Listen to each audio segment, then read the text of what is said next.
Исфрлени делови од обвинението и селекција на докази. Вчерашното судско рочиште за случувањето од ланскиот 27 април сериозно ја довидува во прашање постапката за целиот случај. Реагира одбраната на обвинетите за собраниските настани. Иако согласно законите, обвинителството е обврзано да ги презентира доказите во целост, сепак техничките служби пуштаа само сегменти од видеоматеријалите, по обвинителството ги истакнува само оние делови кои сметат дека ќе му се од корист, за да има осудителна присуда за 33-цата кои се обвинети за тероризам, реагираа вчера на рочиштето адвокатите на одбраната. Вчера во судот се пуштаа снимките од собраниските камери како докази за обвинителството, ама не оние кои првично беа објавени. Во преден план на снимката беше Муковски, но не од снимката каде ја отвори вратата од собранието, туку како ја пее химната.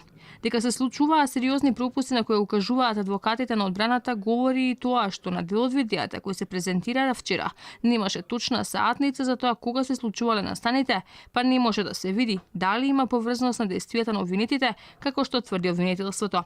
За собраниските настани им се судена 33-ца, 31 се обвинети за терористичко загрозување на уставниот поредок, а 20 за помагање.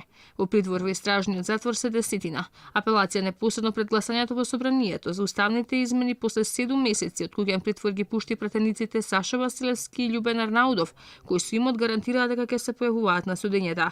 На Крсто Муковски притворот му беше прекинат во петокот, а за тоа не му беше потребна никаква материјална гаранција.